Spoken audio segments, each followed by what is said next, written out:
Go to the University of Nebraska. Great. Oh, I'm so good. Going, everyone? He's doing And you can smile and say they're both big fans. I think I can use this thing.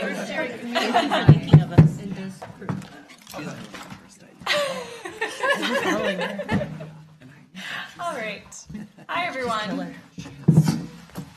So let's call this meeting to order.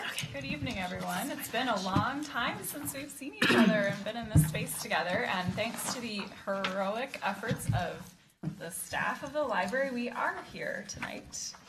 I'm sure you all are aware of... I even stopped in the restroom on my way. And can you report that it is back in functioning order? It seemed to be. Okay. Well, thank you, Josie and staff. Oh my gosh, especially, is Len here? I don't think so. Okay, well, he's probably sleeping. He must need it. Yes. So Karen, do you have attendance? Yes, I do. Okay, great. So can we start with the approval of the agenda? I move to approve the agenda. I second. All those in favor?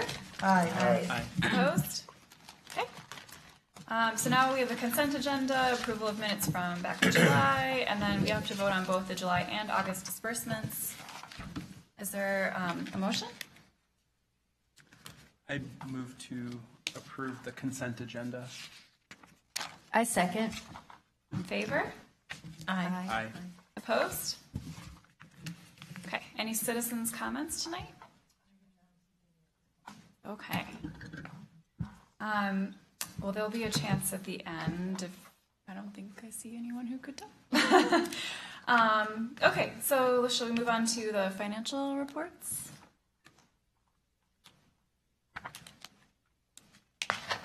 Good evening, everyone. You have my reports in front of you. I've included the report for as of July 31st, 2017 and August 31st, 2017. Bottom line on the July report, we are under budget for the year by $371,493. When we look at August's report, we do have a few line items that are over budget. Those include salary and wages, employee benefits, employment taxes, custodial services, software licenses and maintenance, and building rental, grant memorial expenses.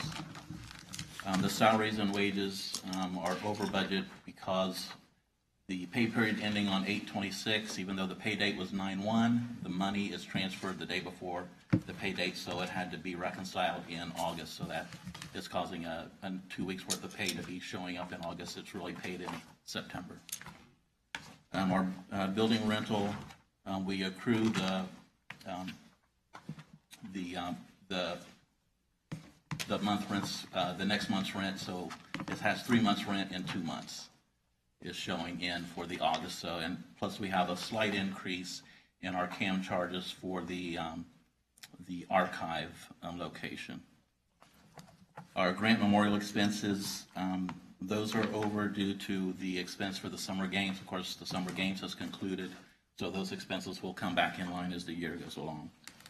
But bottom line is our total expenditures for year to date, we're still under budget by $249,584. Any questions?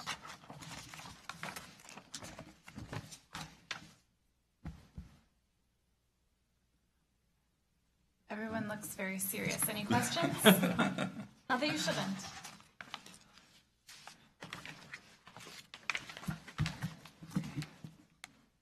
Okay, I think we might be okay. Thank you very much for presenting that. Len, we just want to say thank you for cleaning up everything this weekend and making the building work again, dealing with the city and everything that you did. I'm sorry, it's confusing because you were both have very similar names. This was all hands on deck. Everyone took part in this. Very good. I don't deserve all credit. Well, you did leave a U of M football game early, so that's a pretty big deal. Yeah, that's true. Well, we're very appreciative of everyone's work. And pass on the thanks to, like Jamie said, to everyone. Yes. Okay, so let's see, that brings us to Josie's report. Thank you. We're gonna, the slides are going to be at the top. You all have probably read, and I apologize in advance. I have a head cold, so I'm sound a little hoarse. You read about the Melcat suspension. What this is about is that no holds can be placed for Melcat items October 2nd forward. Anything currently on hold will come in. People can still renew after October 2nd, simply cannot request anything else. We have to clear all of that out before we can migrate over, because these items are not actually on our system. They're on a separate system. And you can't carry over what isn't yours. The time frame for how this works is one that is imposed by MCLS, the organization that manages the Melcat program. So we have to come off Melcat, and then to go back to Melcat is a 3-month process, and that is their process. So once we launch the new website, once we have our new ILS system in place, then we can relaunch and start the process of being able to place holds in Melcat, but not before that. So that's why it's going to be the spring before this is active again. It's interesting, the feedback on this from the public, the excitement of having so many things happen with the new ILS system that works better for them is offsetting any disappointment about Melcat. Also, we're standing ready to give them options with what I call traditional ILL, which we can do. It just takes longer, and it's more work for them, and it's more work for us, but we can still get them their material.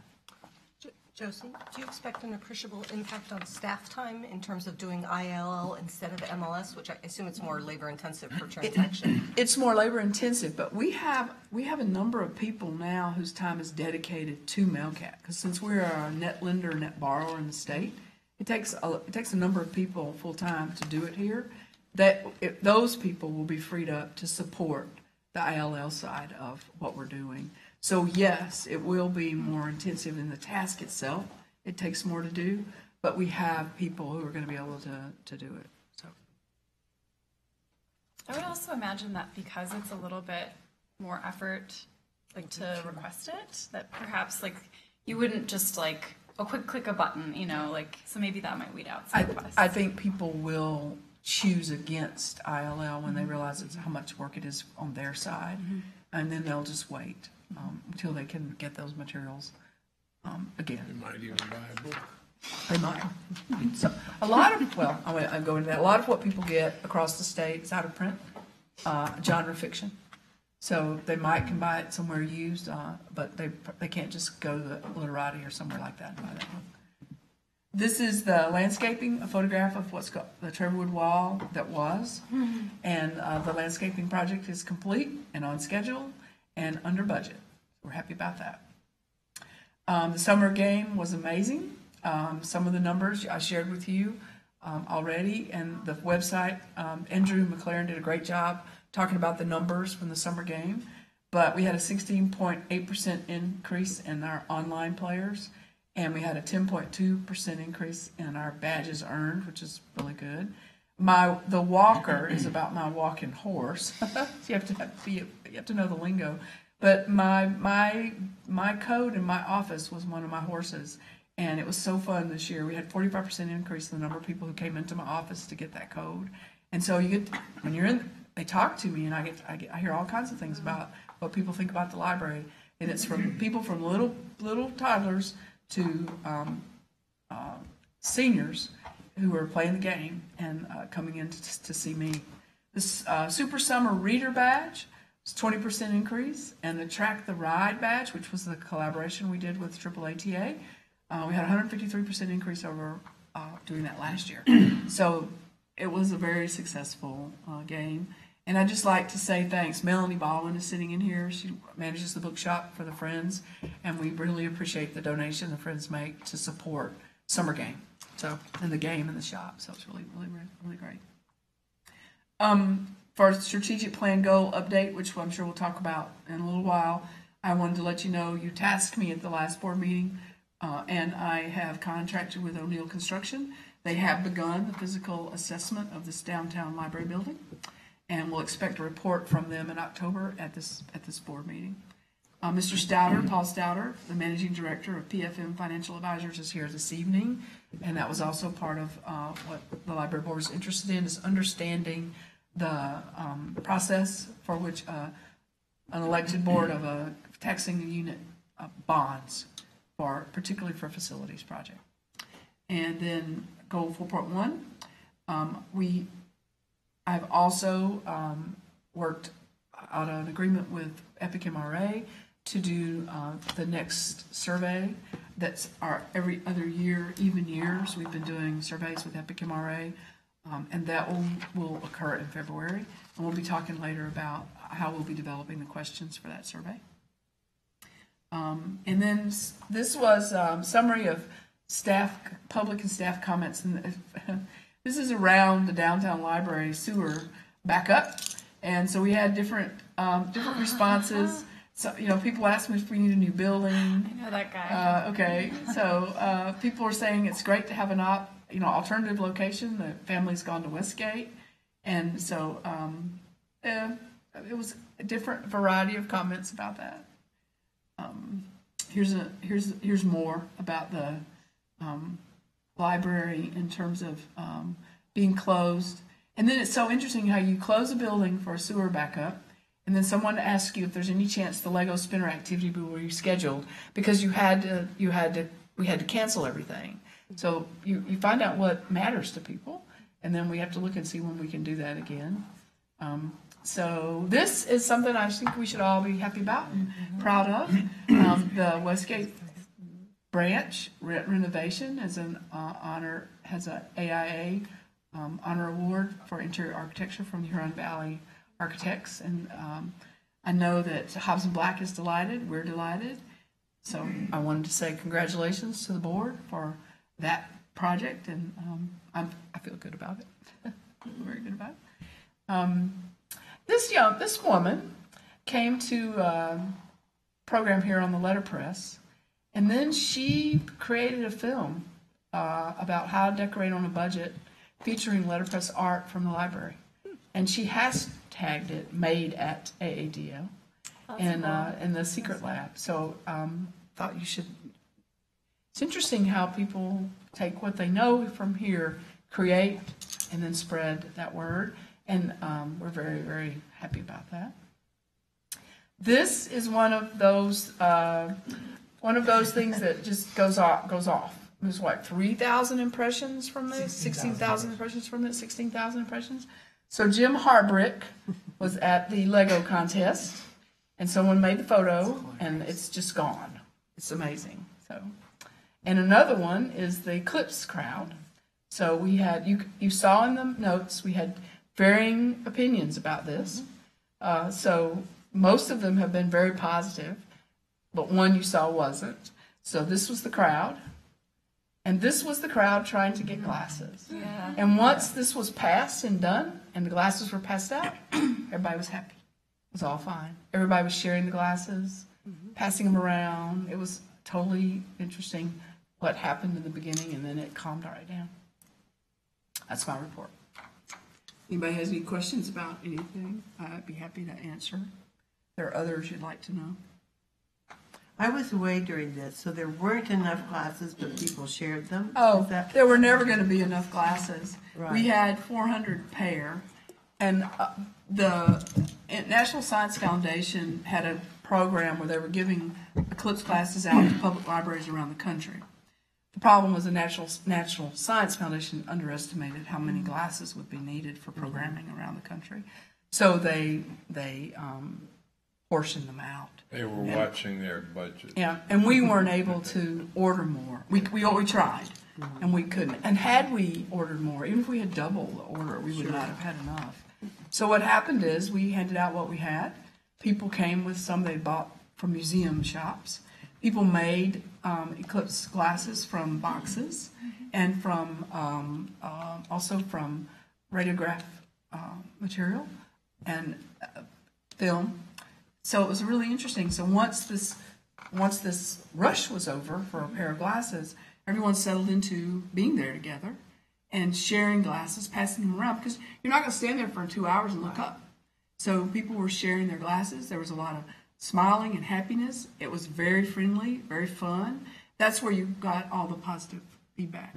And we had no way to anticipate how people might behave. Sure. But there was no shoving. Nobody was, nothing like that. Just a rush for it. It was tense for a little while, and then it calmed down. Yeah. Good. Yeah. But it was thousands of people, and they were all over downtown. It was pretty amazing, and the DIAG as well. So, Oh, yes. yeah. I mean, but this is not an everyday thing, so it was really quite wonderful. Josie, can you talk about the summer games party at the end? Oh. Was that the Yes, crowd that you? it was big. It was in this building, of course, downtown, and we had I don't know the number, about 600 people attended, and so it's like come to celebrate.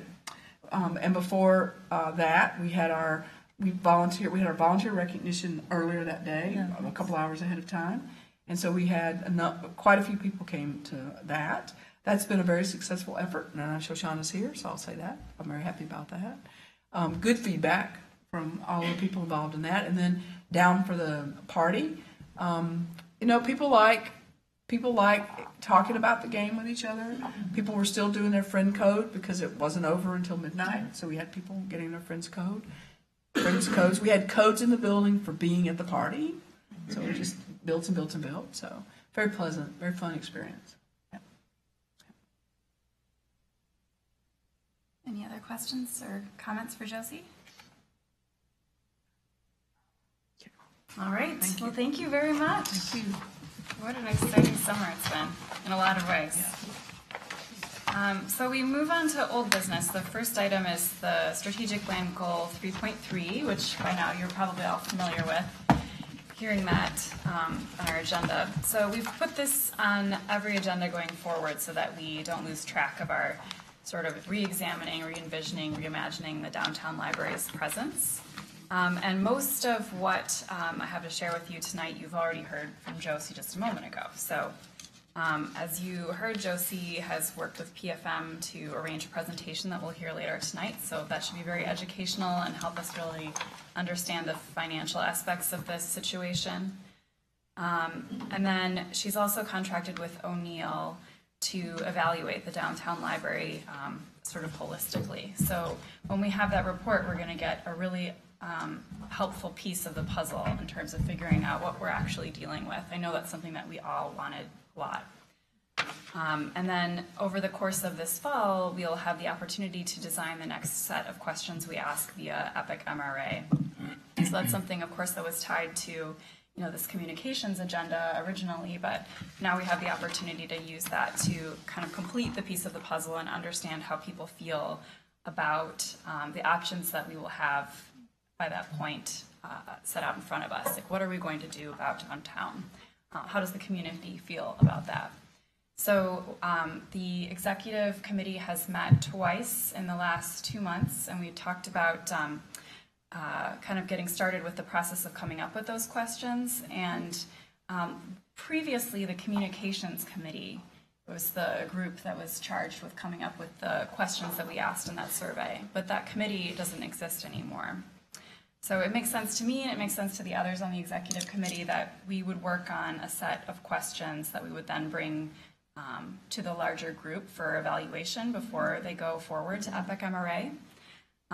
But with that, and then also just any other questions or concerns you might have about where we are in this process, I kind of wanted to turn things over to I think the four of you to see where you're feeling right now. If you have questions that are at the top of your mind, if you have issues with the sort of where we are in this process and what you expect to see. Where are we in forward. this process? What you just said. You've Yes. met a couple of times. Have you come up with questions? No, that's where we are in the process. Okay. So that'll be the next step. Okay. And we need them by early January.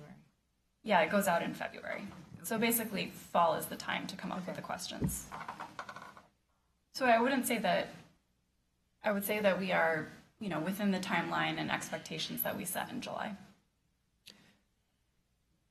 How different do you think the questions should be from what they have been in the past? Well, Jim, you worked on the last questions, so how do you think? Yeah, I mean, I think the intention, as we discussed last time, was to focus the survey around questions of downtown and this building in particular, which was, in the last time around, it was not focused on, really on facilities at all. I can't remember if we asked any facilities questions, to Very be few. honest, very few. It was more about So meeting rooms with people. services, and Right, services. primarily about service and, And mutilage, yeah. how do people use it? And Exactly. So I think that, I mean, we will all determine kind of what the way forward is with this survey, but given what we discussed last time, I think the idea is to organize the survey around how the community is Here. feeling about this Yeah. location and this presence, both conceptually and And we'll know physically. something about cost projections even at that point of what it would take to do what. We should, because the O'Neill report will come back in October, and that will be presented to the full board. So I think sometime around February, March, we'll have all the information in terms of the assessment, and then all of the information in terms of the survey, which will then open up. Will that be The next set of evaluating decisions. what the building does now, what the condition of the building is now, what it needs?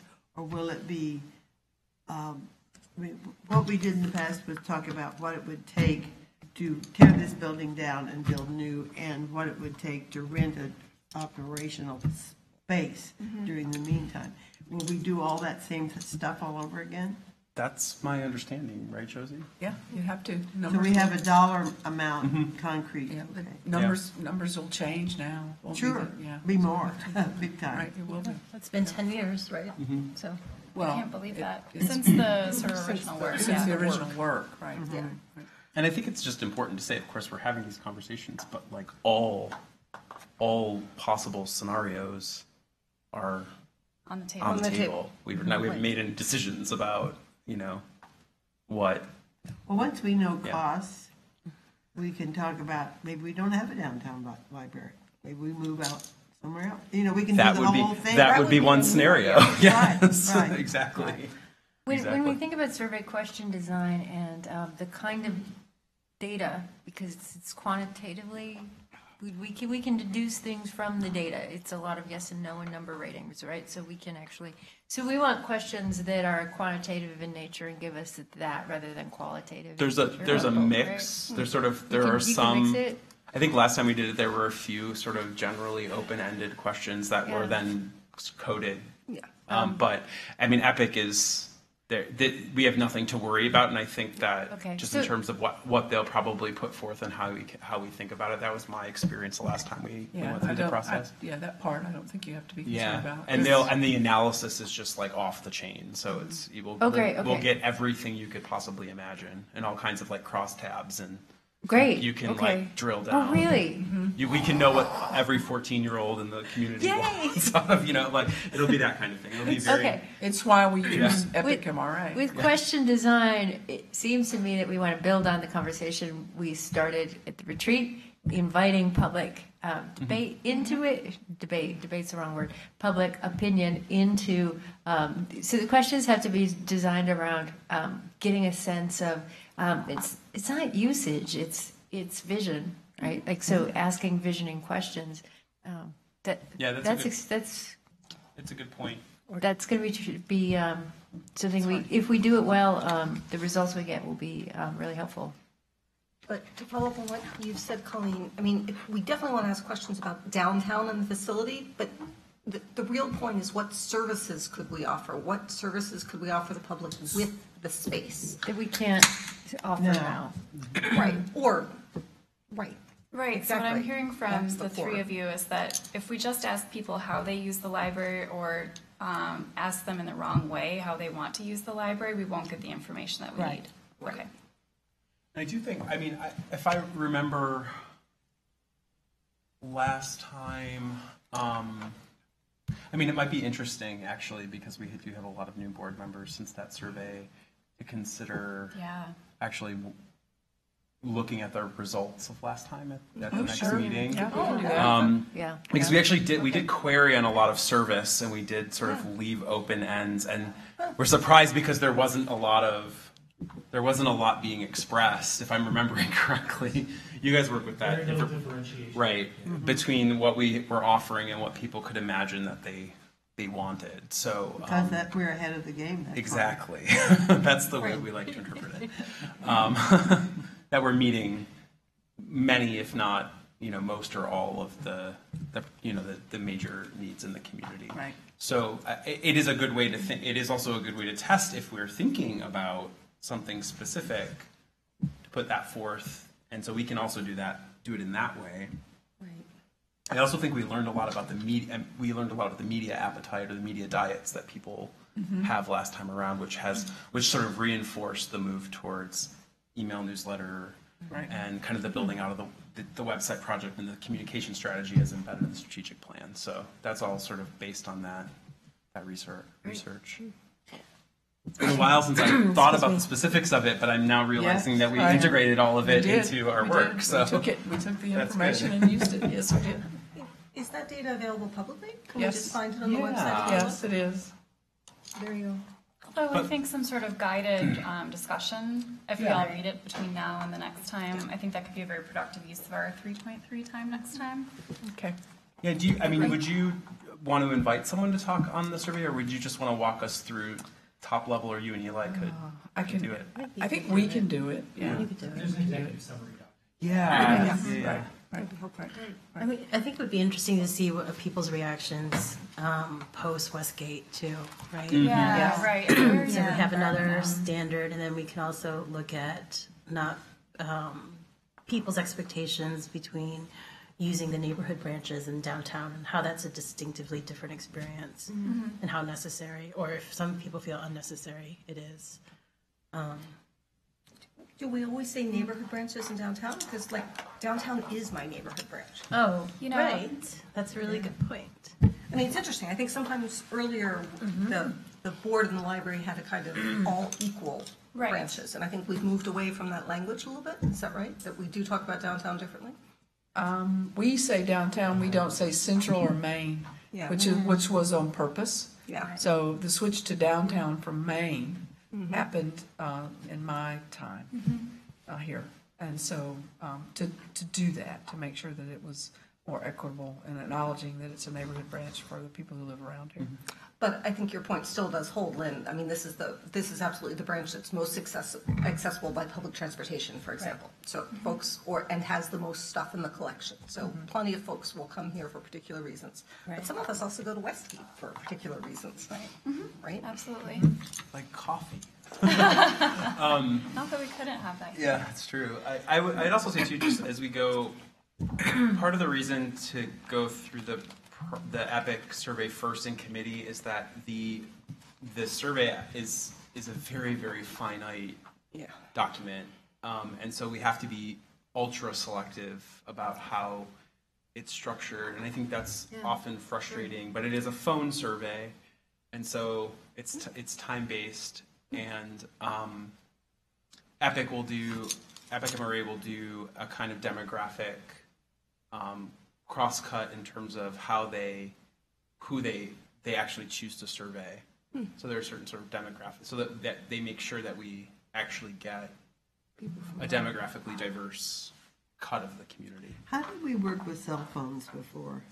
I don't think we could We before, did but now last we time. can't. We Yeah, did we last did. time, and they'll increase But that how did we number. do it? How did we get them? I don't, That's what we pay That's Epic their- MRA for. That's their business. job. They Yeah. have developed multiple sources of how they get cell phones that are known to exist in the specific region. Of course, the first question they ask is if they are where they. Where their Where phone they say is, they- right? Yeah, where we think So they are. each time, I believe the first time we did it was 25% cell phones, 30% Yeah. cell phones. Last time I think it was 40. and they're hoping to increase it this time. Any other, besides Epic MRA? I mean, obviously tonight we're going to move on to the PFM presentation, so I think questions there will be welcome and useful. But O'Neill, what we'll get from O'Neill, any questions or comments there? Anything else? It sounds like we will talk about the last Epic MRA survey at the next meeting. And the executive committee is going to meet regularly this fall. We'll start working on the questions. And I'm sure we'll have more things to bring you next month. Okay. All right, so I think we move on now to the Traverwood capital project. Good evening. So we have completed the Traverwood project. We do have, I think, 1 or 2 pay apps left, but all the big ticket items are done and addressed, and the project went very well. Do you guys have any questions? I've got one then. So I think of this project as we're less dependent on the vegetation for the solution, right? Absolutely. Okay. The big reason to eliminate the wall was we would never have to revisit it, and All that grass could die and we still wouldn't have a big bill coming to us. absolutely. And once it grows in, it'll be good hardy vegetation. We won't have to mow that, but once or twice a year, it meets or is consistent with the design when we open the building. So it's just a lot less maintenance than dealing with the wall. Oh, that's great. I visited the site. That's great. my branch. No, I'm afraid to say neighborhood. Sorry, Lynn. Your preferred branch? Or? Yes, that's my closest to my house branch. Yes. It looks great. Thank you. Yeah, we're very pleased for a project that size. Everything went very well. Of course, O'Neill managed the project for us and did a superb job as usual. So it was nice to work with them again. Great. Thank you. Very good. Thank you guys so much. Excellent. All right, next up we have Eli to talk about our very exciting, long-awaited new website. Oh, yay.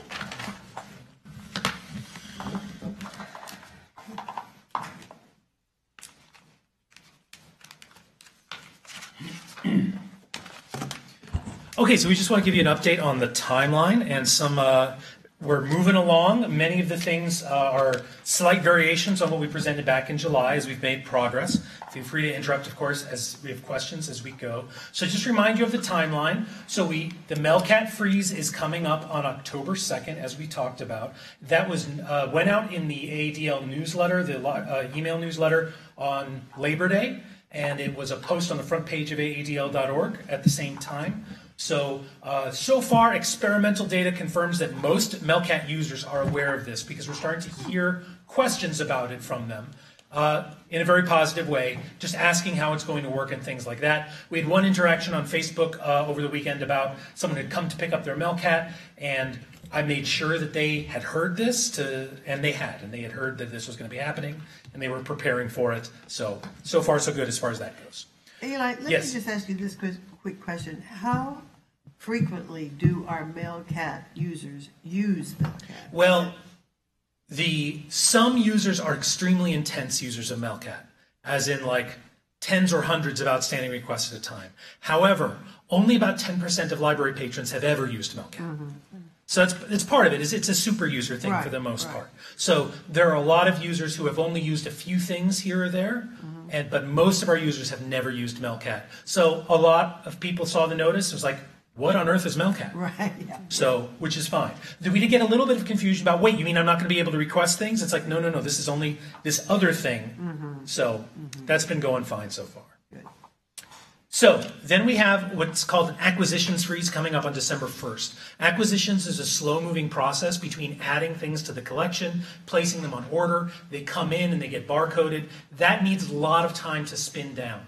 So as of December 1st, new items being added to the old system will start grinding to a halt. Around that time, they'll start adding items to the new system so that when the new system comes up, they'll already be there.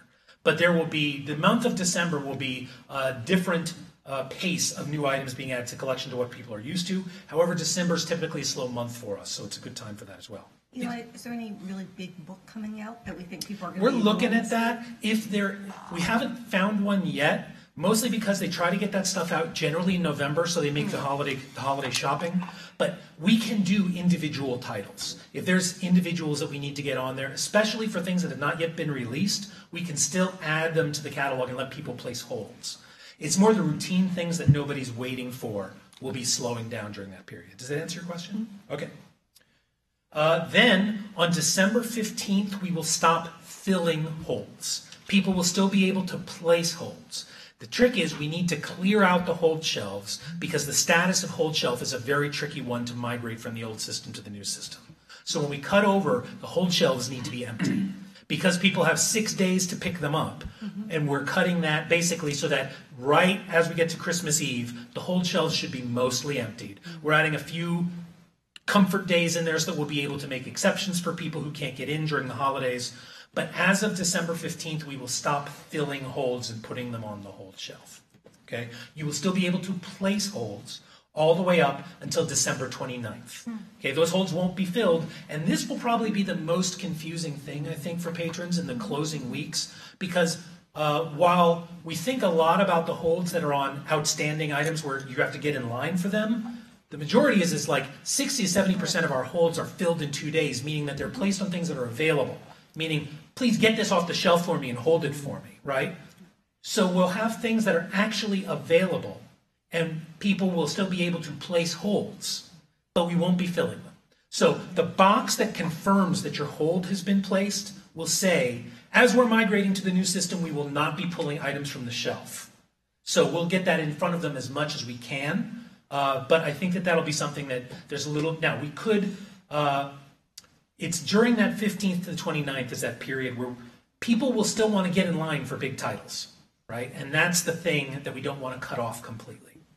So that'll be tricky messaging as of that point to make it clear that you can still place requests, but we're not going to be pulling things off the shelf the way that you're used to during that 2-week period between the 15th and the 29th. And those items on the shelf then become first come, first serve, right? Right. Yes, correct. Yep. So get your Christmas movies if you're a Christmas person. So some people do that. Oh, we got to get Christmas movies, Yes. put them on hold. Can't put them on hold. Okay. That begs the question, what's the open rate been on the newsletter? Typically, let's see, we're sending out about 45,000 of them. It's been between 15 and 20,000 opens. Okay, great. So we're pretty happy about that for the most part. It oscillates a little bit. Click-through rates are pretty low for the most part, but we'll bring some more detail about that next month when we have a little bit more data behind it. Okay, great. What's the last day of public schools before the holidays? It's the 22nd. It's the Okay. Friday before Christmas. So do you see a rush that coordinates with school? We see a rush of event attendance during that week, Okay. but it's a slow week for the collection for the most part. Mostly because people are trying to empty things out of their house and into ours in anticipation of company and that sort of thing, or travel. Okay. So it's typically a time when the shelves are choked with stuff. Okay. So they'll be even more choked. Okay. Especially with Melcat suspension. Yeah. Yeah. For clarification, Josie, you said that there's some messaging points for people who have concerns about Melcat. I've actually had some friends say, "Oh my gosh, no Melcat." Wait, what's the messaging? On the website, I had a post on the front page Okay, of the website okay. at the top for a week, and I think most of the questions people were probably Okay. asking you, I've been asked and I've answered Great, on that okay. post, and it's still it's still published. I'll find it. On the front page. It's not at the top now, but it's still there. So if you look at that and if the questions you're getting are not those questions, Okay. just text me. Oh, or it's email me. it's the super users who Yeah. are Right. used to one People- way of doing things. and And the minute I say, yeah, but there's going to be a brand new website. It's going to be awesome. They get excited about the future. And it seems like a really long time for an avid Melcat user, but part of it is that's only the date when they can't place requests anymore. It can take up to a month for your request to come in, then you Right. get it for a month, then you get a renewal. All that's still happening. The goal is that come the end of the year, we can't have any Melcats borrowed or lent. So also on the October 2nd, we will stop lending items to other libraries through Melcat. Then, as Josie said, once we get past the migration, it is a 3-month process to rejoin Melcat because everything has to be recataloged Right. in the Melcat system. And that's not our protocol. That belongs on the Yeah, Melcat side. and it's what it is. It It's what we have is. to do. It is what it is. And other libraries have done this, and it has been a 6-month process for them as well. You should also know, just for the bigger picture, to have AADL go offline for Melcat is not a small thing in the Melcat system because we are a net lender.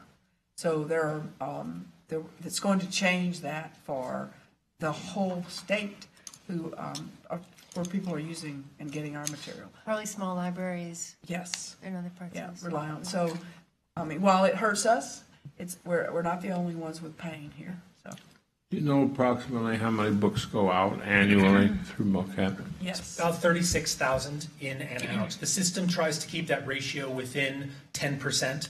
Like however many your users borrow is how many go out. You mean That's they can roughly turn you 3,000 a down? They month. can turn you down if you aren't. The way that it works is that the system decides what library loans the copy based on to try to match the ratio. Balance things. Yeah. Yeah, but we still, I mean, because we're bigger, we still are a net lender. So it's roughly 3,000 titles out a month and roughly 3,000 titles in per month. They're primarily genre fiction. It's a lot of genre fiction, especially out of print genre fiction, but it's also a number of out of print nonfiction books as well. A lot of it is stuff that got used up and fell apart here a long time ago Oh, That we're borrowing. that we're borrowing. Right. Yeah. I mean, you have an excellent collection, so I can see why We people loan a would lot want of to lend it. nonfiction. Yeah. Yeah. Do we have a replacement program for used up and fell apart? Yes, when the titles are available, whenever something is withdrawn because of condition, there's a report that's generated to see if it's still available and if there's still demand for it, and then we will replace the title generally. I used to do that. It's a fun job. Can I have it? So, based on the 6-month time period, it sounds to me like the October 2nd is our date by which we want to be very sure that we can do the transfer as we expect, right? Yes. Because that's when our 6 months will kick off. Yep. And do you think we're likely to see a shift in that October 2nd date? I don't We've know. announced it. No, we've committed to that at this point. And I think that we're past that sort of uncertainty. And we'll keep going on the timeline here. There's some time built in.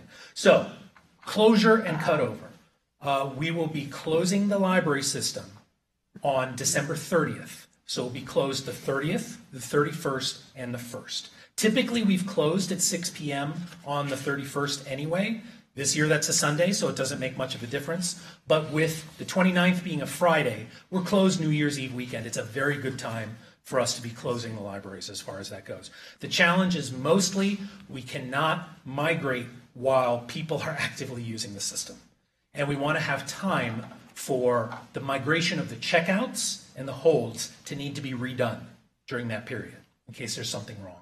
So we're building in to that period, taking advantage of the closure, taking advantage of the days when we would already be closed to make sure we have as much comfort as possible about being able to get the trickiest parts of the migration that you cannot be operating to do done during that period.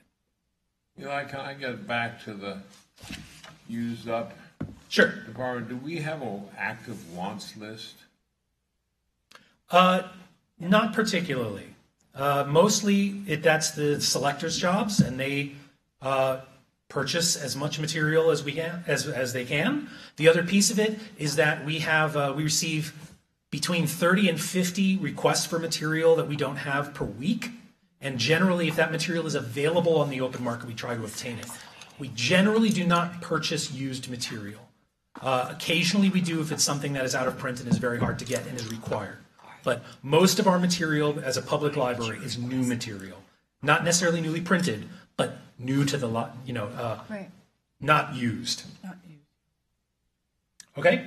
So, then we reopen on the 2nd. You can resume placing requests. Everything takes off again, and we're back in action with a working system. And then we start dealing through all the issues which we will be expecting in terms of things that are just not testable outside of scale.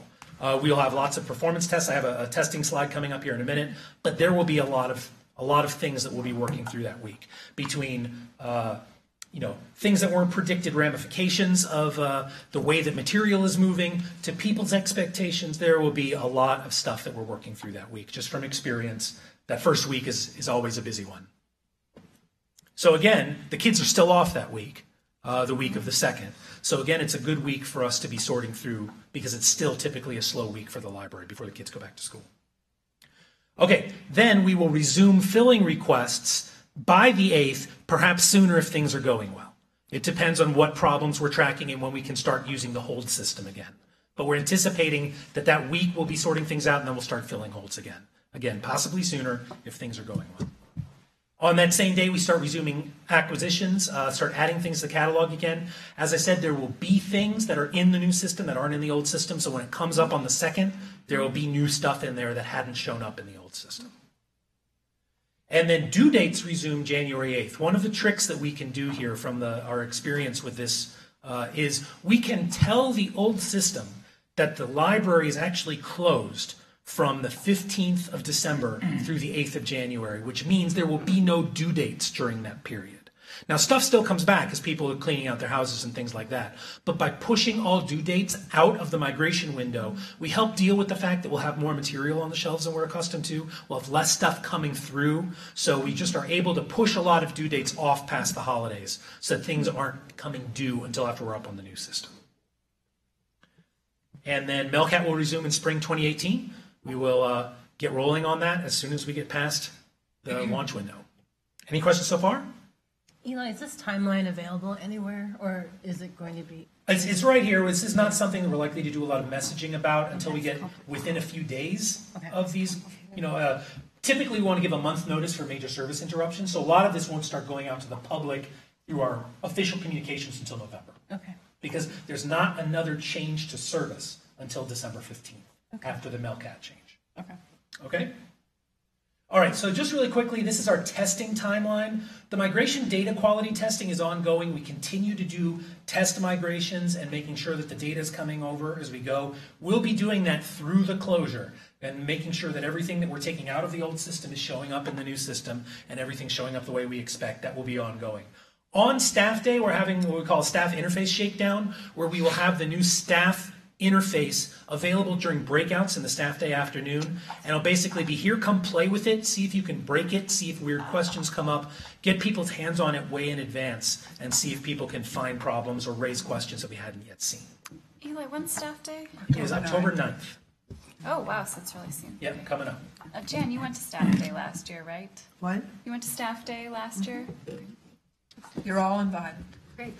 or all or part of the day, whatever you would like or can.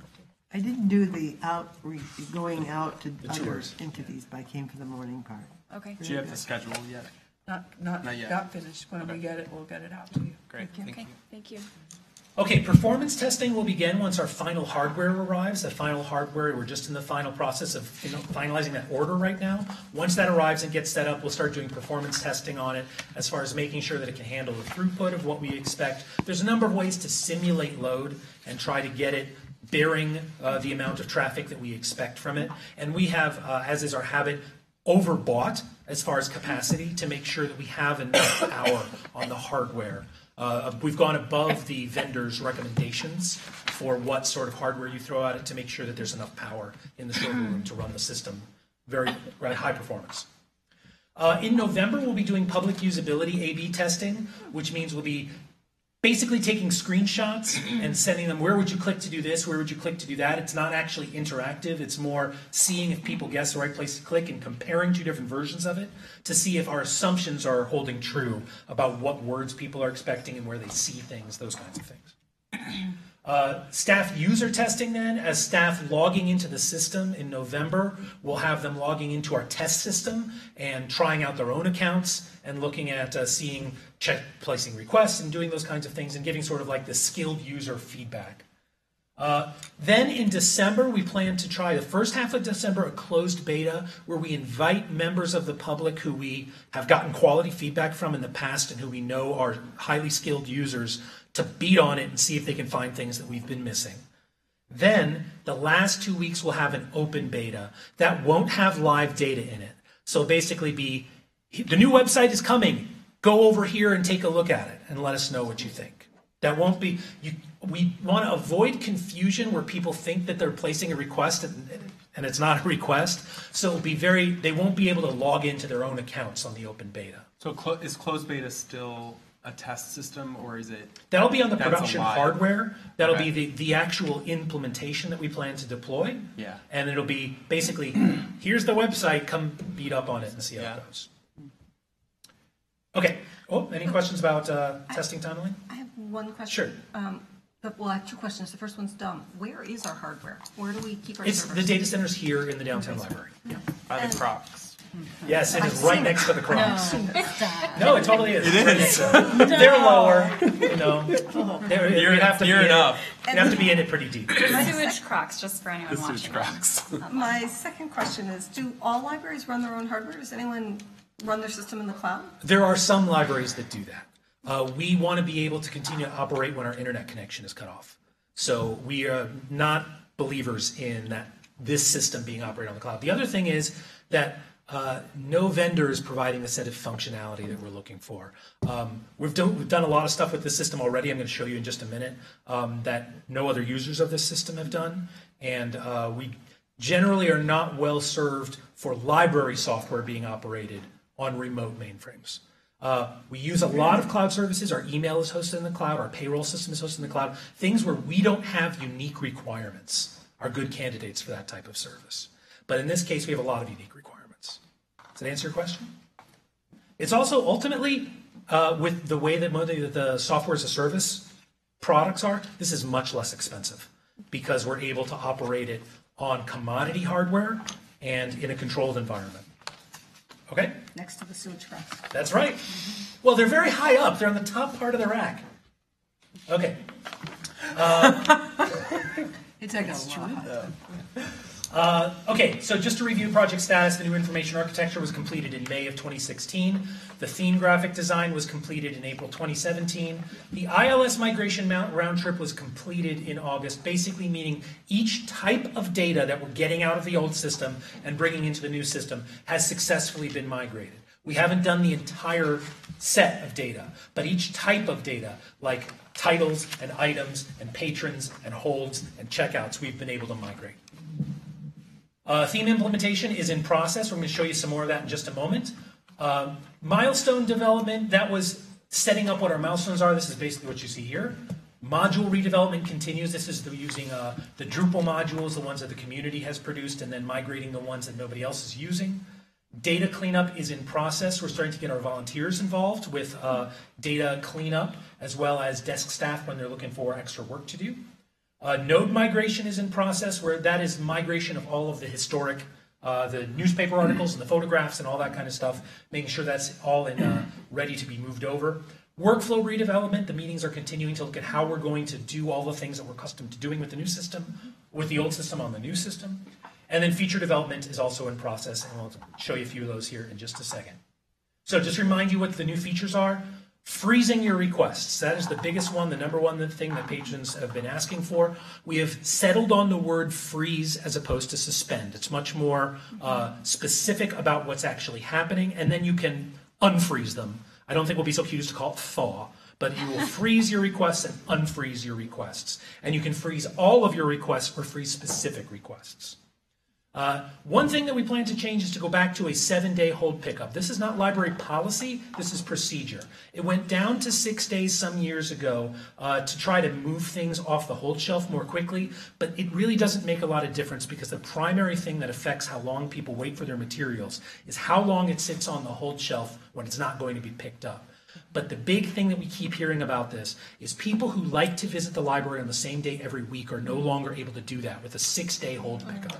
So it doesn't make a lot of difference for us to extend that from 6 to 7 days, but for people's habits, it makes a really big impact. The other thing about that is that we will have now in the hold pickup notice that says your item is ready, a link to cancel that hold if you don't want it. So we're hoping to be able to get from people more, never mind, I don't want this, and we can get it on to the next person fast. Really good for people I think like I me. still have a hold on Little House on the Prairie. So that's amazing. That's great.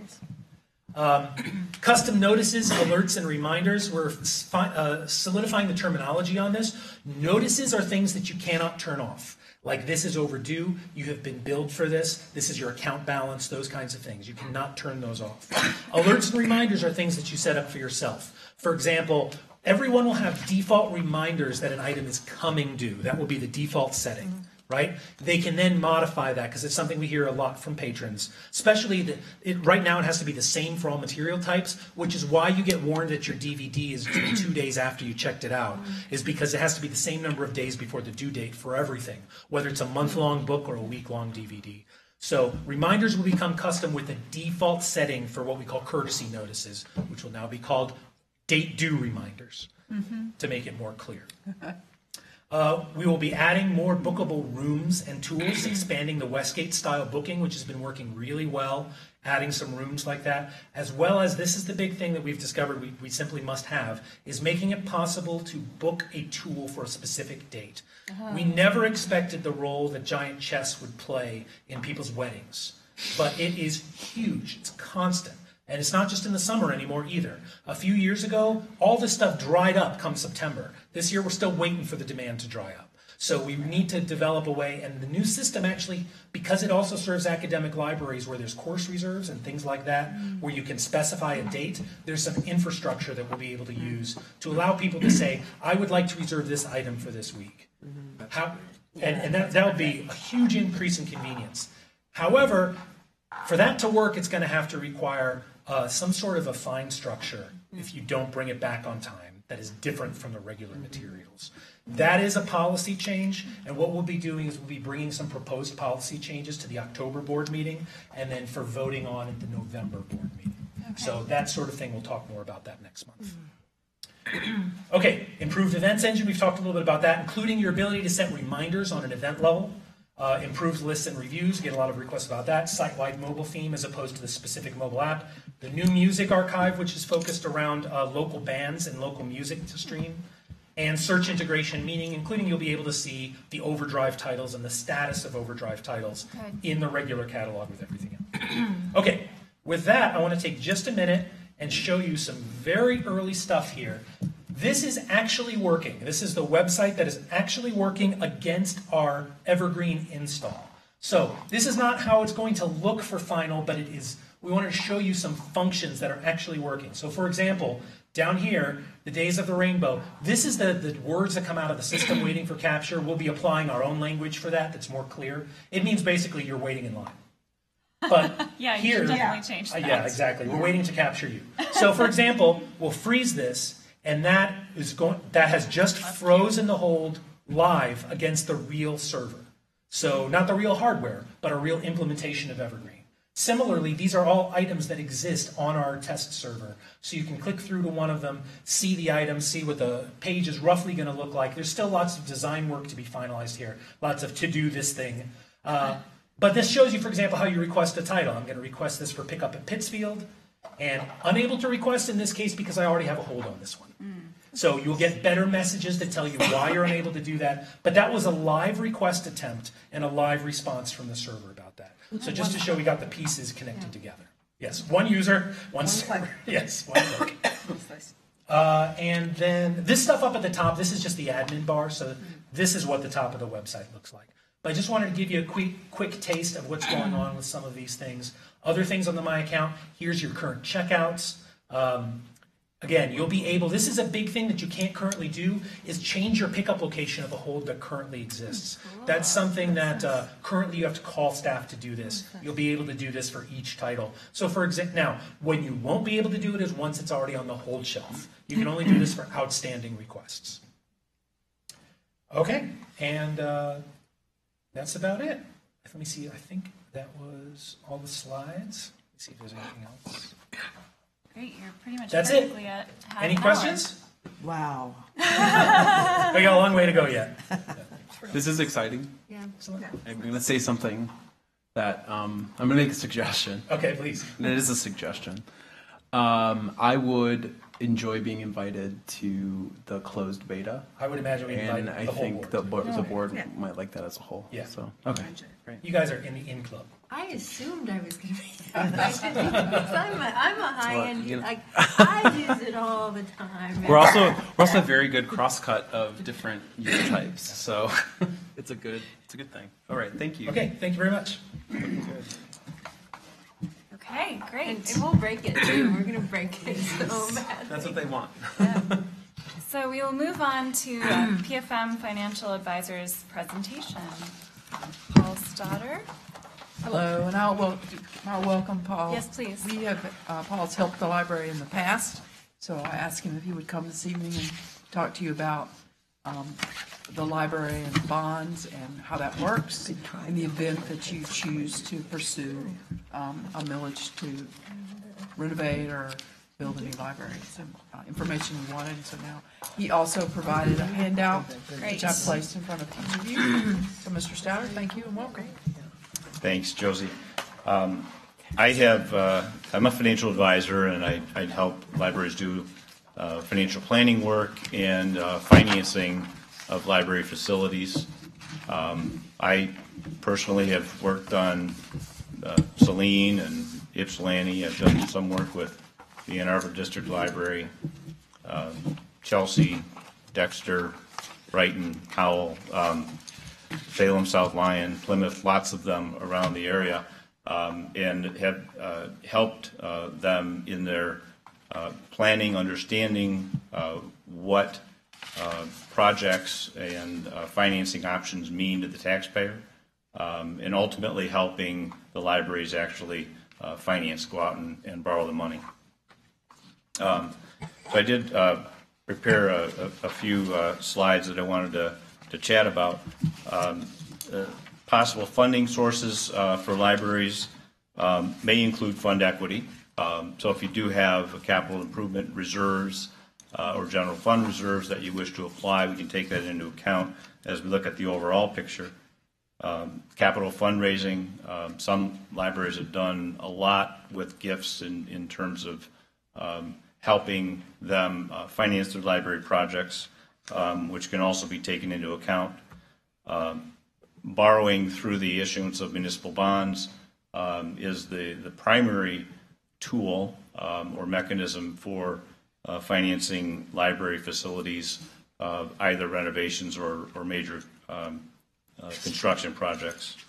And interest earnings on bond proceeds as you go through the process are also taken into account and can be applied to the overall cost of the project.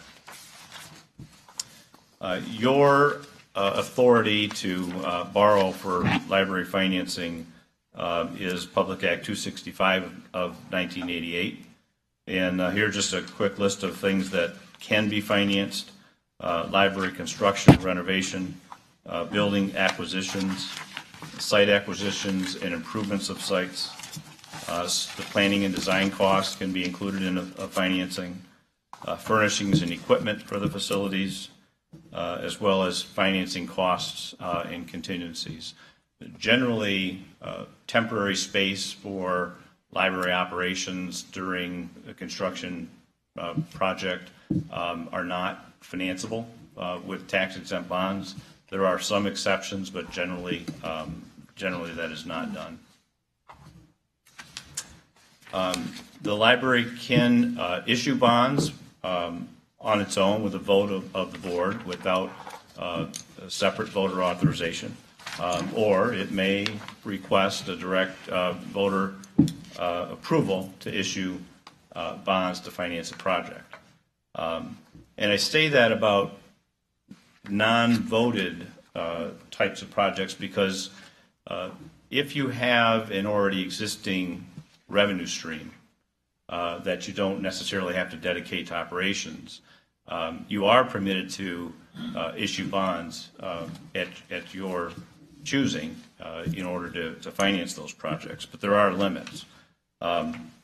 In this case, it's not limits that probably hinder you in any way. So non-voted general obligation bonds are limited to 5% of your SEV, your state equalized valuation. Now, Ann Arbor District Library has a state equalized valuation currently of $10.8 billion, which equates to over $500 million worth of statutory bonding capacity. Now, if you were to do non-voted bonds, of course, that provides a source of funding, but it does not give you a source of repayment, right? So you can issue bonds all day long, but you have to, first have that repayment source understood and available. And again, it's payable from either existing resources or voted millages. District libraries are, and I'm not certain of the nature of your millages. The library levies 1.9. We don't now, we levy 1.89, 89. The Headley has pushed it down to Right. 1.89. And is that more than one voter authorization? Or a single ballot question? Single ballot question. And is that, so is that millage in perpetuity? Yes, yes, yes. So you can do up to 2 mills in perpetuity, you can do up to 2 mills special voted in addition, but limited to a period of not to exceed 20 years. Right? Say that again. So you can vote 2 mills in perpetuity and 2 mills additional that is limited as to term, not to exceed 20 years. So the library has a voted millage of 2 mills, which is now pushed down to 1.98. And one of the issues that you have with voted millages is just that it is voted at a particular level, but depending on what Headley limitation does, it may reduce the millage available in future years. And until that authorization is renewed or revoted, it will remain at that lower level, and it cannot be. It doesn't float back up. It only floats down. So generally, the process that we go through and you go through is you lay out the overall timeline for project planning and getting something on the ballot. You're going through that strategic planning process now, understanding what your options are, understanding what the cost of those options are. And it's at that point that somebody like me comes in and takes that information and helps you understand it in terms of what it means to the community, in terms of taxpayer impact.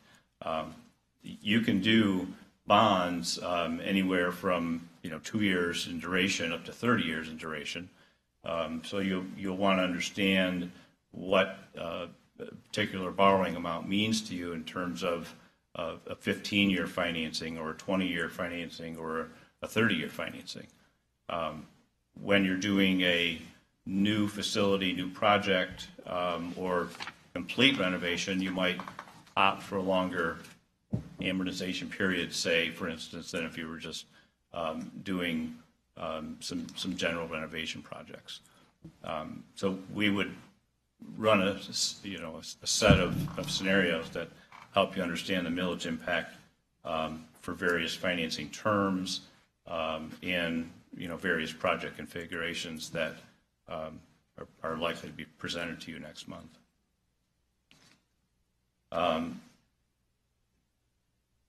Is often the case, depending on the tax impact, it may cause you to take a step back and reprioritize and look at things in a different way. If the answer is that the tax impact is too great.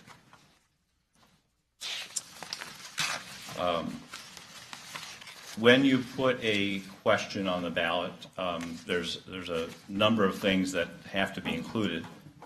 Number one, what is the purpose of the borrowing and what is the amount that you intend to borrow, as well as some of the millage statistics. It's going to have you put an estimate of the first year millage, what the average millage is over the term, and the exact number of years that you anticipate the borrowing to occur over. Does the interest stay fixed? The municipal bonds can be issued in a number of ways, but I would say 95 to greater % are done as fixed rate, fixed term bonds. Okay. And in the current market environment, you could expect bonds up to 30 years for an interest rate as low as 4%, 20 years, 3%. So the long-term borrowing cost today continues to be very low.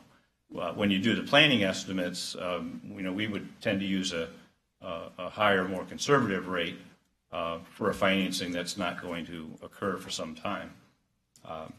If you were to put something on the ballot, say in November of 18, it's going to be the spring of 19 before you'd actually be hitting the market with bonds. So, because of that, in the initial planning stage, you want to plan for some increase in interest rates over time. So what we do throughout the process is prepare, and this is a post-election, we prepare the financial parameters for legal counsel to put into the resolution authorizing the bonds, prepare a timeline for the sale and delivery of the bonds. Some of the things that have to occur is production of preliminary and final official statements. Now here's a snapshot of the transaction that you would offer to the marketplace, but it's also a financial profile, economic and financial profile of the library. The community includes budgets and audit materials and those sorts of things. And that document is primarily used to obtain credit ratings for the bonds, which will have a lot to do with where your interest rates ultimately are set.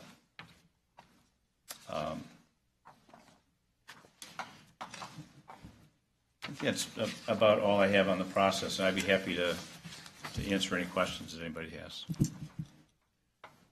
So you mentioned credit ratings and the impact they have on the interest rate that the library would receive on any bonds. Do we know where we fall there?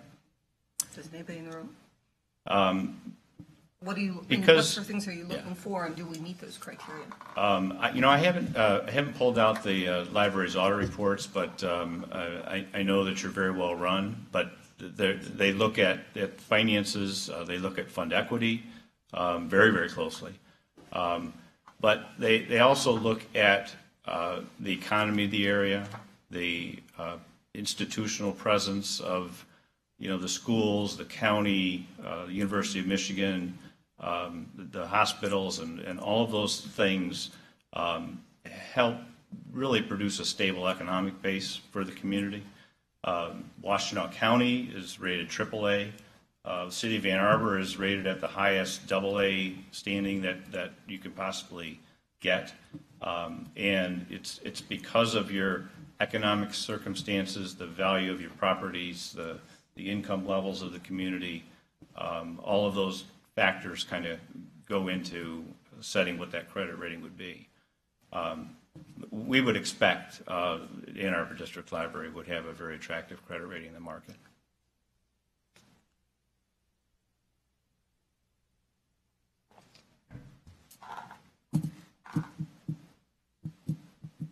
Other questions? And what's the time frame usually that is required? Time frame for putting an issue before the voters? We have to have all of our dollars and cents accounted for, and what our projections are. Mm-hmm. But once we get that, and assuming it's approved, we have to get that before we put it out to vote. Right. Are you talking about the time from approval to actually? I'm talking about how long it takes for him to do his work to get our bond ready to present to the voters.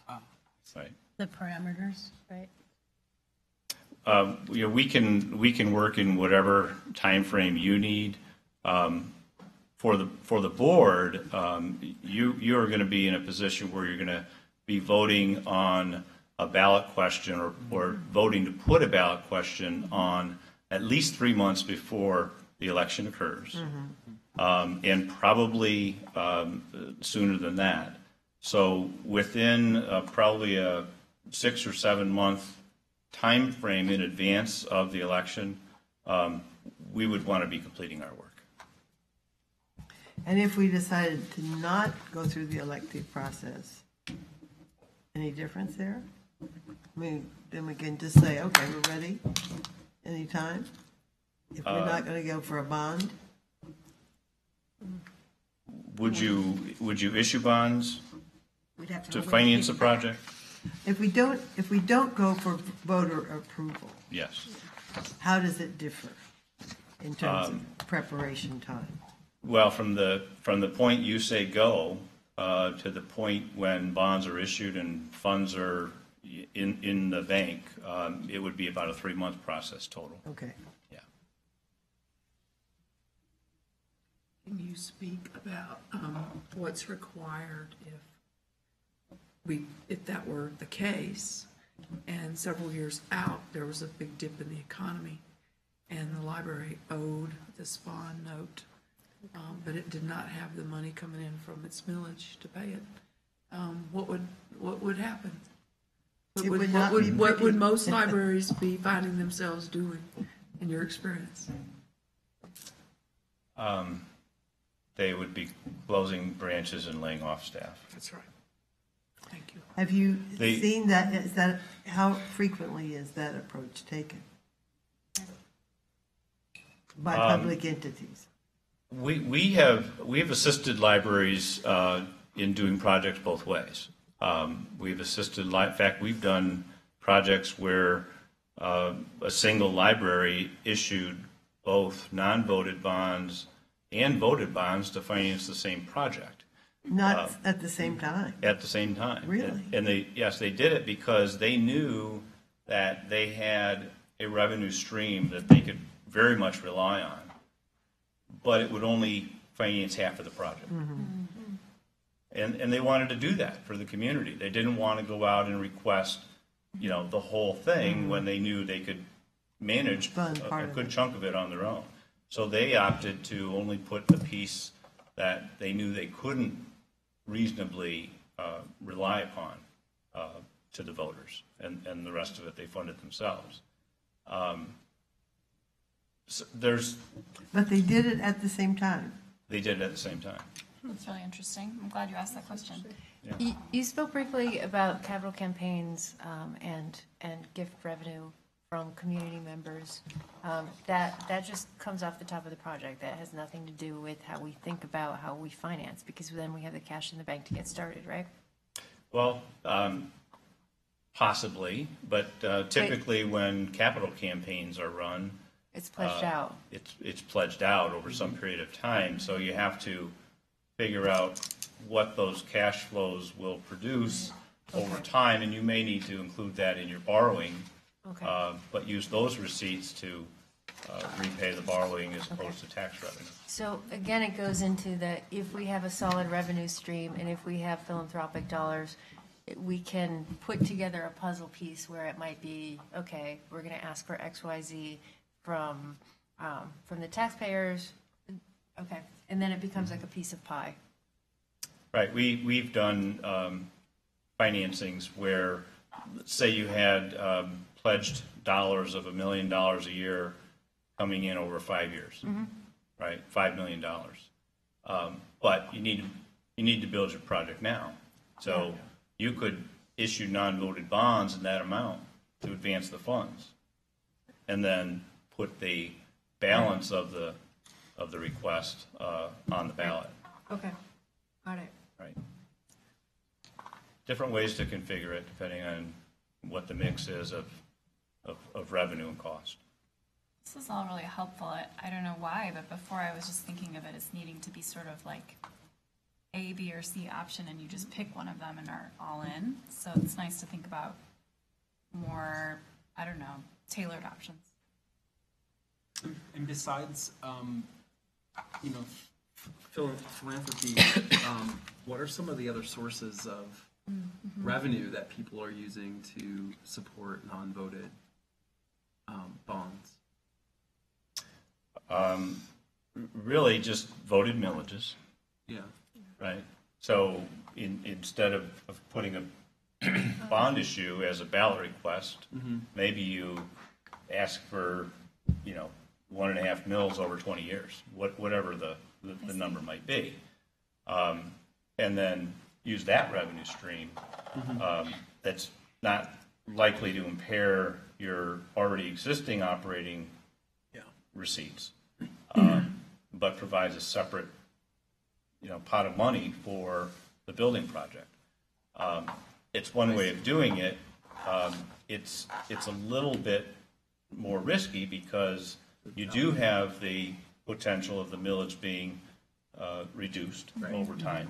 And so it's not quite as reliable as a bond request, because a bond request provides authorization for the library to levy a millage, whatever is necessary to make your annual payment.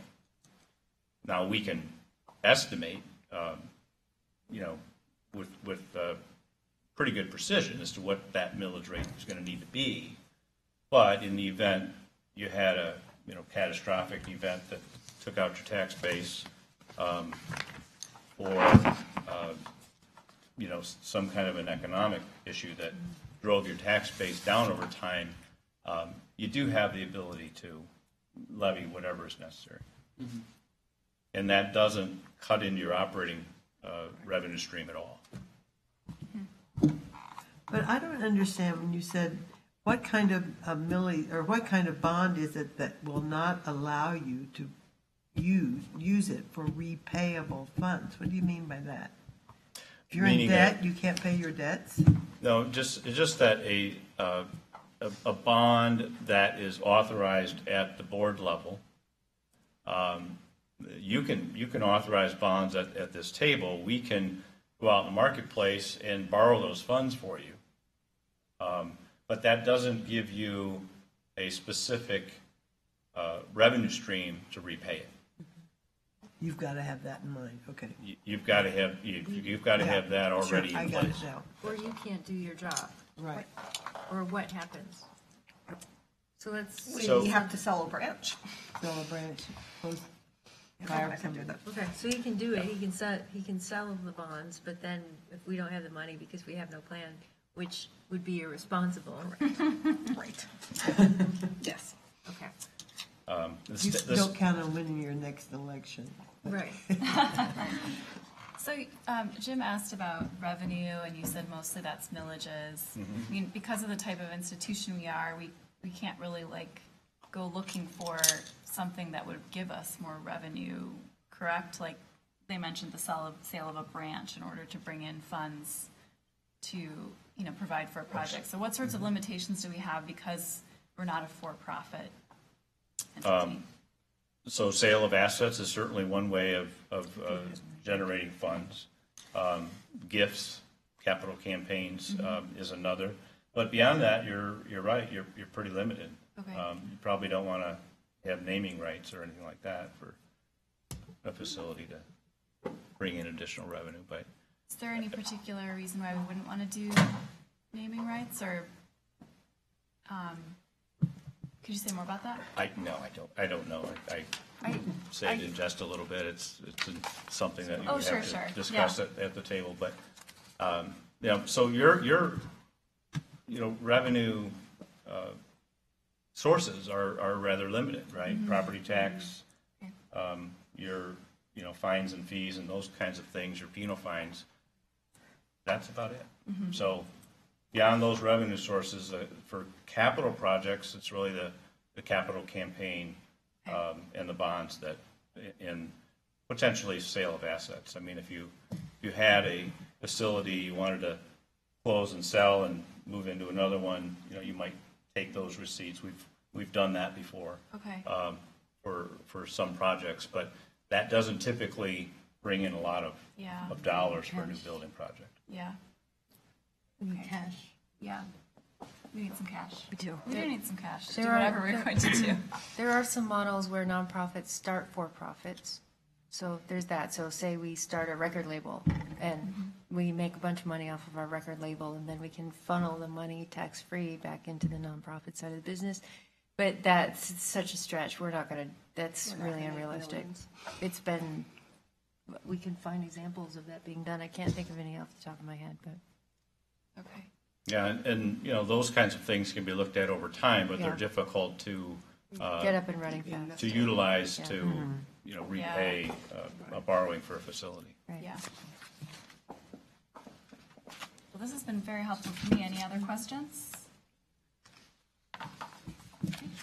Anything else? All right, thank you. Thank you.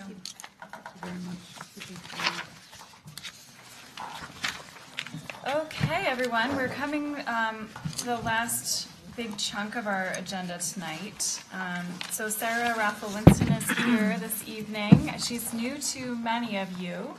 She's new to Ann Arbor.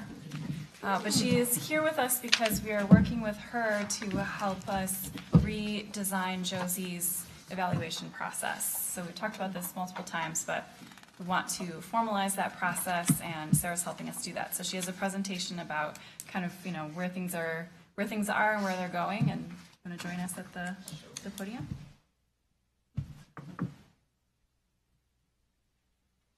Oh, and you have given us materials. Thank you.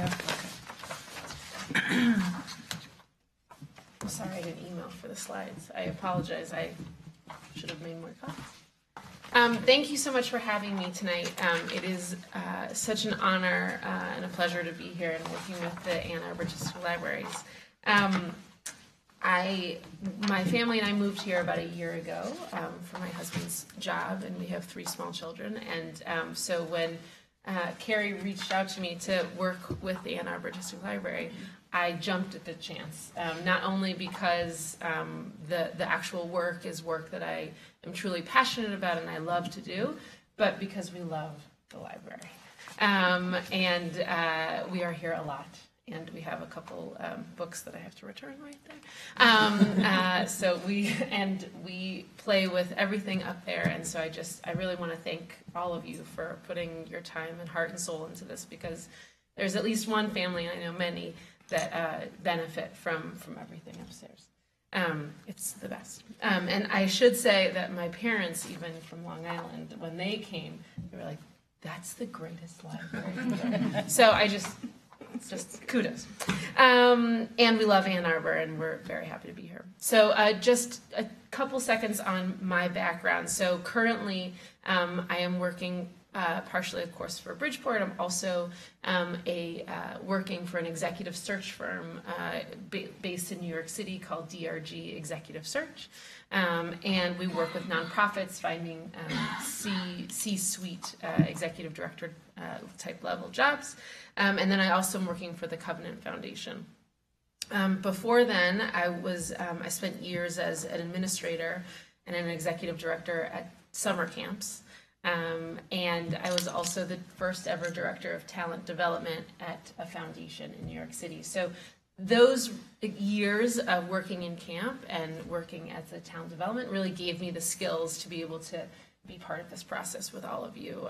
I've written many evaluation forms and many job descriptions. So this is very exciting for me. So I know all of you can read. So I just want to give a couple of highlights of what we're doing, and I gave each of you a 2-page handout. It should be at your desks. So really, we are here to help the evaluation process do a couple of things. Really, one of the main keys is helping to articulate what Josie's role is and the responsibilities of the library director, and to really figure out how we can do that in a more clear manner, and really update from the past. We want to continue to improve and clarify the roles and responsibilities of the library director. And then to take it one step further, we want to create a platform for more frequent and meaningful interactions between the trustees and the library director. And I think those 2 pieces are really what our goals are. And so moving on, we want to really, our process is twofold. I'm actually in the midst right now of doing some benchmarking and calling to a couple of other great institutions, both libraries and non-libraries, to hear about their evaluation systems and what we can learn from their processes and how we can help our processes become even better. Josie gave us 4 different institutions. I'd be happy to, we can open the floor, you can email me. If you have any other suggestions, I would love and be happy to hear. I think the more calls that we make, the more people that we speak to, it only helps our evaluation system become even stronger, and the process be even more better. And then the other piece is we have already spent time with Josie in collecting internal data, and we will continue to spend more time with Josie to understand a little bit more about what is her role and how can we put together a clear evaluation process to really understand how she does what she, well, I don't know that we'll ever understand how, but more of the what she does, and try and figure out how we can evaluate its success. So the next page is just a high-level timeline that I wanted to share with you, just so you have a kind of a view of what's happening, how we're moving forward. And so in August, we got to launch the project, and we had a great meeting with these wonderful people to my left. And then in September, as I said, I'm working on the benchmarking and really trying to reach out to great institutions and understanding it. Of course, I'm here introducing it to the board. And then I'll continue to conduct the benchmarking, synthesize them, come back to Josie and say, here are the things that I found.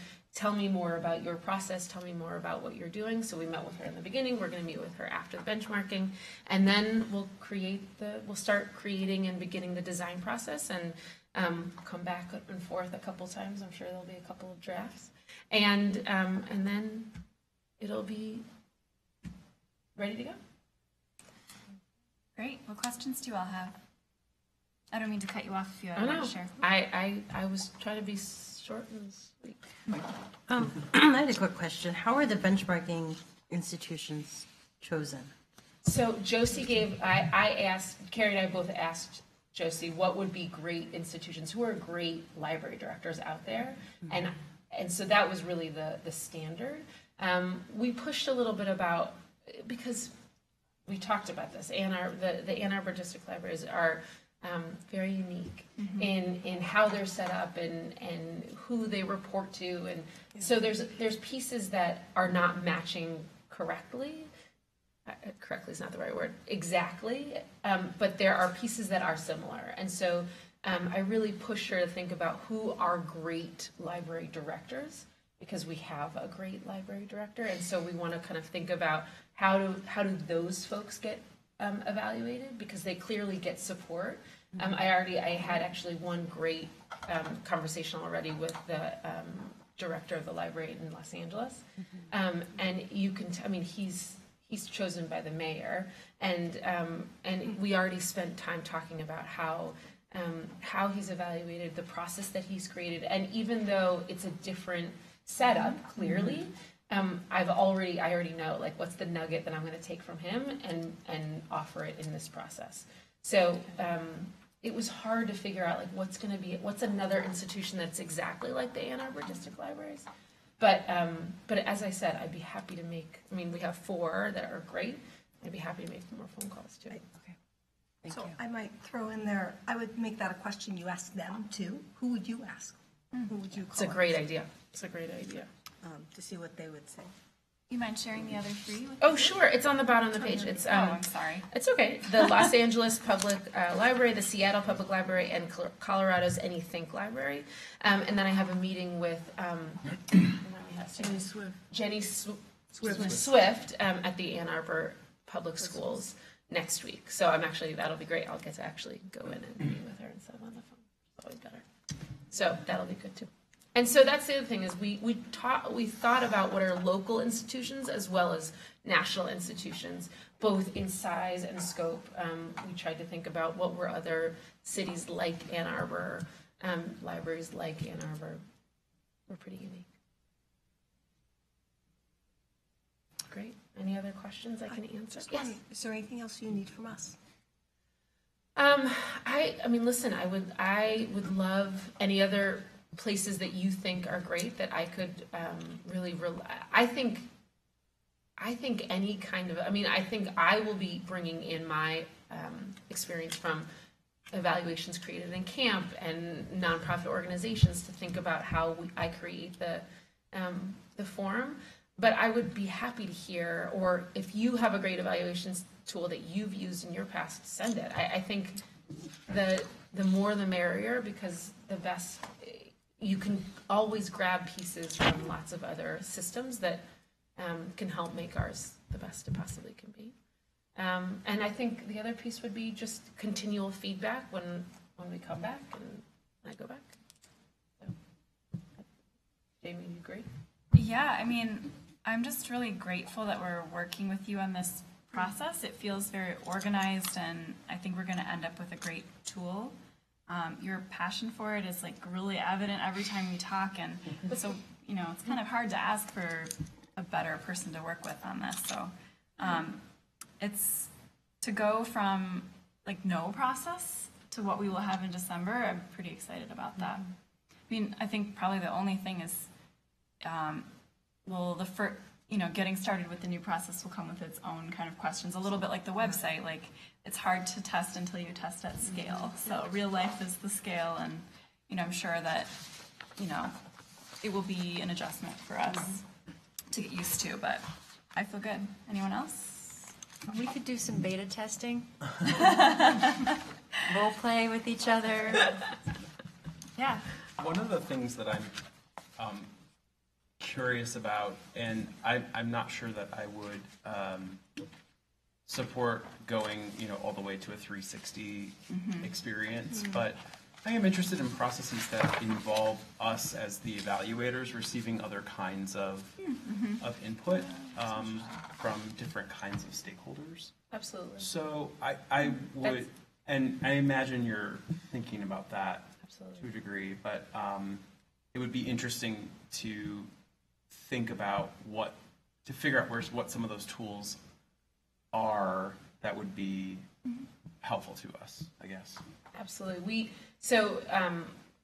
In our first meeting, I think it was, I laid out, I think it was 3 or 4 options of how a couple of different ways that we could do it. And so I think and one of them was involving 360 review, and I've used those in the past, and I think, I think there's no downside. I think that it's only beneficial to really understand the full picture. I don't understand what a 360 review Oh, is. I apologize. So 360 review is basically, it talks about the 360, so the full circle of people that either you report to or reports to you, so that you get the full, and also peers, by the way.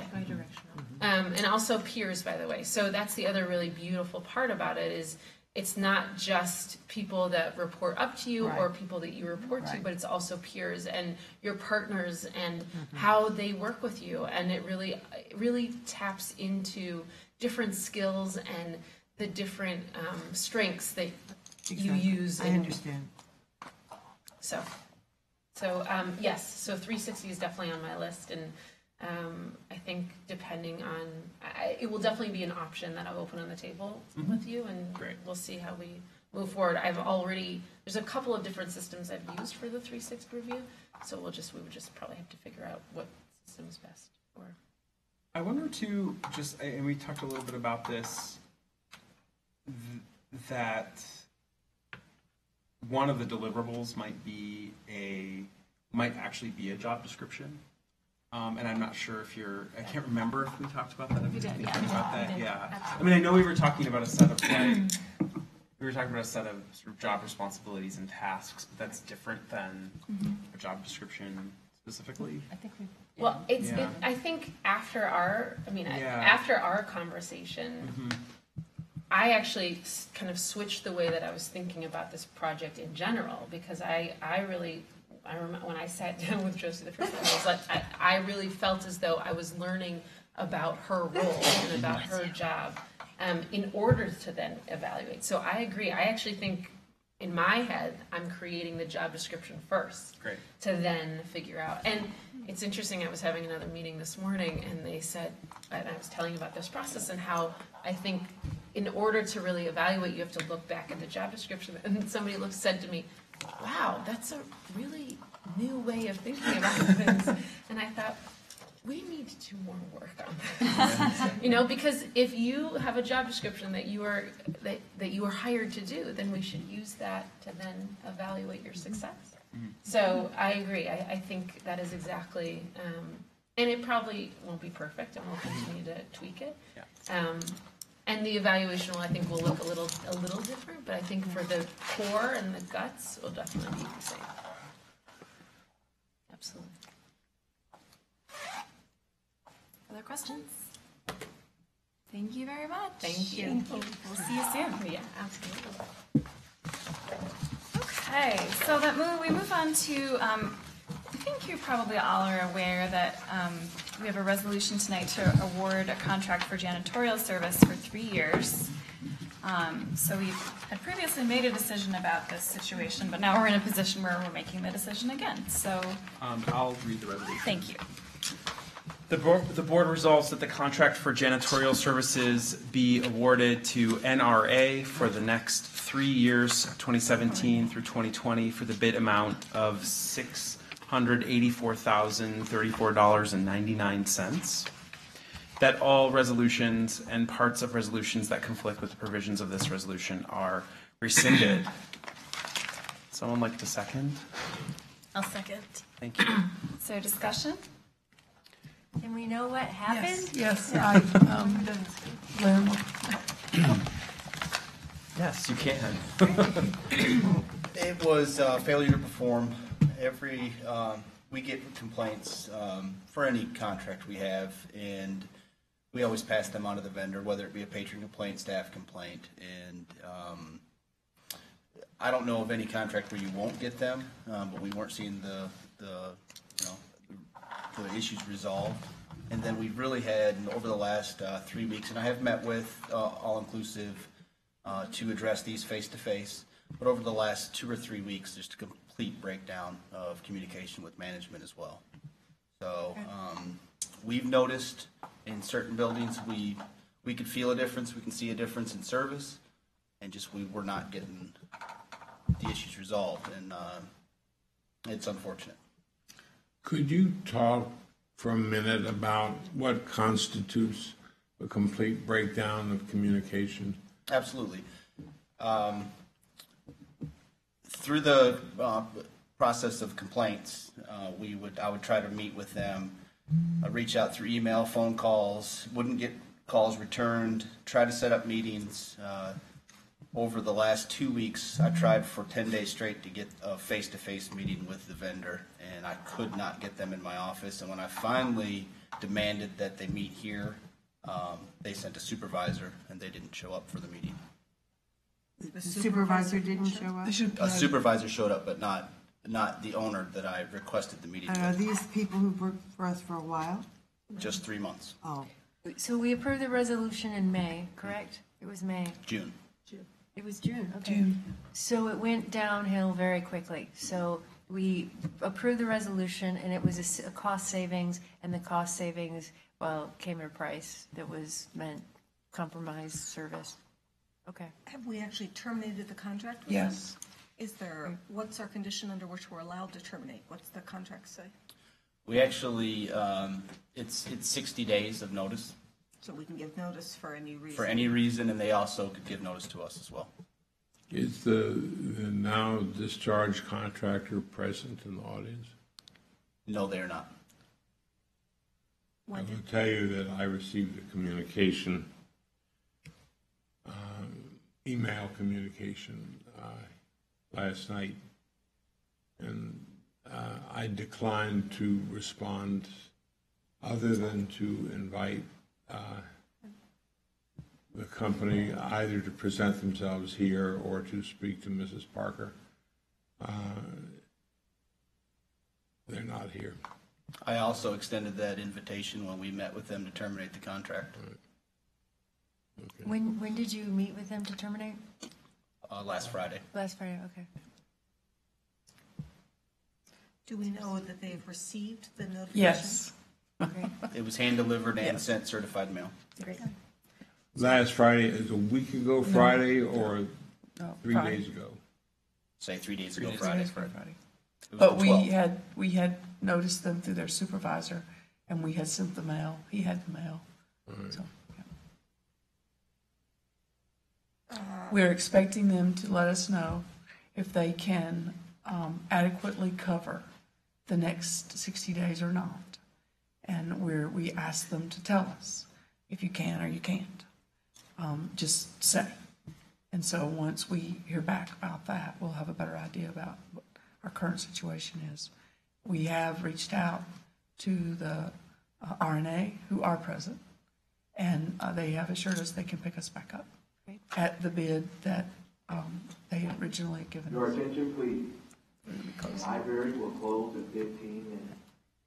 Internet stations will automatically shut off at 8:55 p.m. Please make any final copies at this time. Take all materials to be checked out to a self-check station to the circulation desk by 8:55 p.m. Thank you. So this amount that we're asking you to approve is prorated in that bid that they've given us originally for the months that they haven't provided the service. I would also say, just to their credit, they are who we called Friday afternoon to come in and do the emergency cleanup of the sewage overflow, and they were here within an hour, if not less, getting ready to get that done. So will we actually be paying for service? RNA would, if we approve this, RNA would pick it up immediately and we'd be paying double for the 60 days? No. They wouldn't pick it up until the end of that period of time when All-Inclusive has the contract, or until All-Inclusive tells us we cannot do this. Right, and unless they voluntarily Yes. separate. Or unless the service is so bad, we tell them something else. Okay. In which case, RNA is ready to punt work with us, we Yes. think. Okay. Yes. Excellent. And we see they are here. Yeah, yes. And they were here before, so Yes. they're clearly Yes. very committed. Yes. Are we ready to make a vote? All those in favor? Aye. Aye. Opposed? Do we have to vote on the termination of the previous contract? Not according to the way the contract was written, no. It's in my discretion. We're going to trust it. So this next one, I really want to read it. I don't know am I allowed to read it? Sure. Yes, of course. The Rainers, I'll read it and then I'll say. So this board resolves that it would like to officially thank Ken Rayner for his service as an employee from August 26, 2003 to September 30, 2017 of the Ann Arbor District Library. That all resolutions and parts of resolutions that conflict with the provisions of this resolution are rescinded. I'll second.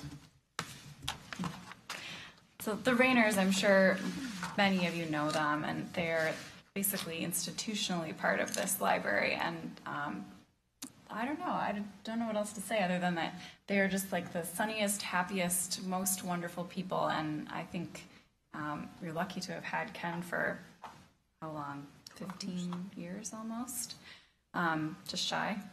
I think that, he's just done an incredible job, and I wish him the best in his retirement. Where's he going? Just retiring? Retiring. Imagine that. What is his wife's name? Laura.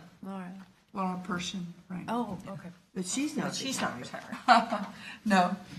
But Laura and Josie are going to do a grown-up story time coming up, so that everyone should put that on their calendars. October 12th? Okay. Yeah, I'm not great with details, so you might want to Google that. Any other discussion? All those in favor? Aye. Opposed? Okay. All right, so I got so focused on that. Citizens' comments. Okay. All right, I think we're adjourned. We'll see you in a month. We did it. 2 hours. Vietnam.